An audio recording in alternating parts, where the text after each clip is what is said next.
Peace, Shoshana, wishing you well. This is my reflection and offering for Milan strategic therapy. So a light bulb went off for me in revisiting this material and realizing how much I was connected to Chloe Madonis's work, especially after seeing the video with she and the couple that she was working with. Um, it just made a great deal of sense to me. I was just like, oh yeah. Um, so let's see. What was striking to me? Um, well, the idea that all problems are seen as failed solutions. I really appreciated that offering. It kind of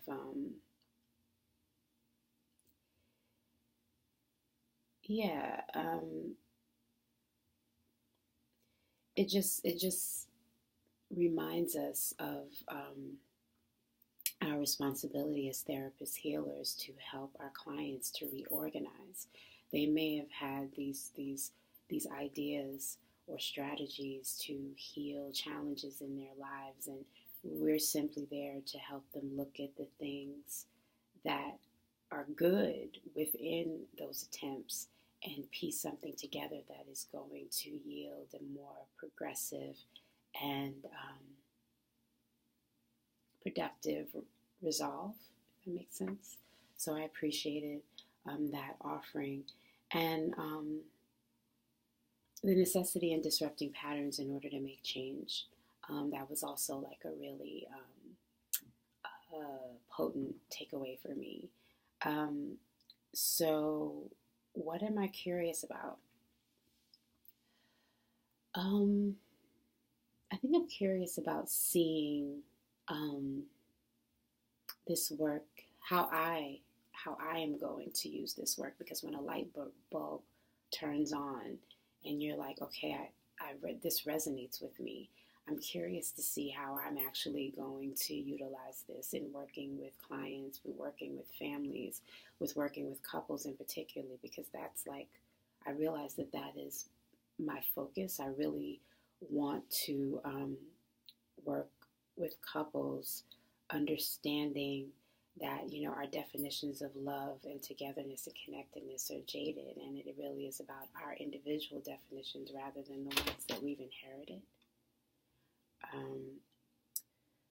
So I'm curious about seeing how I'm going to utilize all of the tools that I'm gathering, but specifically with this one because I connected with it so much.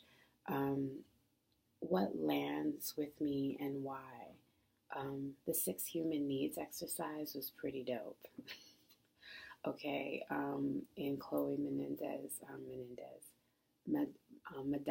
I don't know why I want to call her Menendez. Madonis. In her video and working with the couple, that's when it went off for me. Like, oh, having each person identify what needs are most important to them, and then creating this exchange where you could basically see their interactional patterns and how, in this particular case, they were actually serving each other more than they were serving themselves, thinking that that was the answer to fulfillment and to a loving relationship, when in fact it's really about making sure you are feeding yourself what you need so that you can be in a place to give. Like, just the concept of self-care that we always talk about, that there's no way that I could possibly give to someone else what I have not given to myself. So that was like a drop the mic moment for me. Like, okay, I'm done. I got it.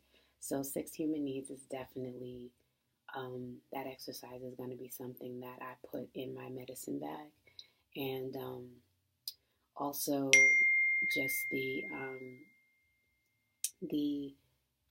the beautiful way that she closed, having them to focus on um, their connection with their own love and their own heart and their ability to give love and receive love, and then connecting, coming back to join, like bringing focus into the importance of the individual love that you have for yourself, and then bringing it back into the love that you have as a unit. And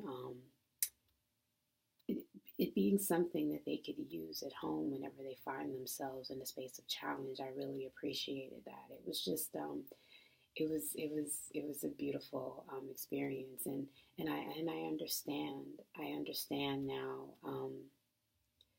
the necessity in taking the time to make sure you carve out the time to really um, witness this work, because again, reading is fine, and having that information to refer back to is wonderful, but being able to see it in action, without that, you're robbing yourself of um, really seeing its power, and so yeah, I'm grateful that I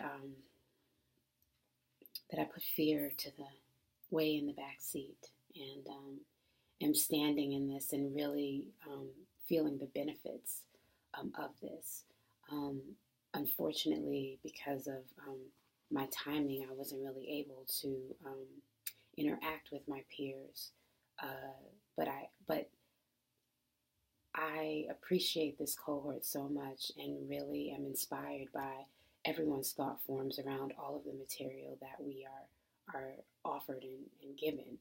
And I just would have wanted to experience what impacted each of them in what ways, what they didn't agree with. Considering that it's one that I'm so connected with, so I would just be interested to hear where they found it effective and where they found it ineffective. Um, and then also, the parallels, the things that we both like, oh, had these aha moments, and it speaks to the type of work that we're going to do. So, and circularity versus linearity. What does that mean to me? Um, Linearity, to me, I mean, they both have their purpose. More linear line of questioning, I think, has its space during engagement and really getting to know the client, gathering information. But I feel like the circular line of questioning is, or circularity, um, allows you to um, allows you and the client to witness the importance of their interactional patterns, and because that's really how you learn about the individual, and even learn about how their origins have informed their ways of interacting and communicating. So that's what that means to me. But this was such a dope section. I mean, they all have been, um, and like I said, I've been able to check in with them in pieces, but had to pick up and put down things because of time and X, Y, and Z. So I'm looking forward to the next section of this program, really being able to immerse myself in the information, because now I'm feeling a bit more grounded in who I am in this. So it's really this was a beautiful way to start this day, and even, yeah, it was a beautiful way. And it was reading like a scholarly article, and there was a little passage basically that behaviors and beliefs do not occur in isolation. Individuals are best understood within their interrelational context, and that's just kind of everything in a nutshell. But more so, behaviors and beliefs do not occur in isolation. They definitely don't. Our behaviors and beliefs are cultivated through our interactions, through our first relationships, and just continue to build based on that. And even the video with Kiki, um, I appreciated the use of figurines, just giving mass and voice to long held beliefs and values, and helping her to think about where these things come from, how they've impacted who she's growing up into being, and figuring out strategies in different ways to reframe and transform um, the power that they have, or the space that they hold in our experience. Um, I just I just I just love everything. And like I said, for me, um, it just confirms that this is where I'm supposed to be standing, the work that I'm supposed to be doing. And just thank you. All right. See you soon.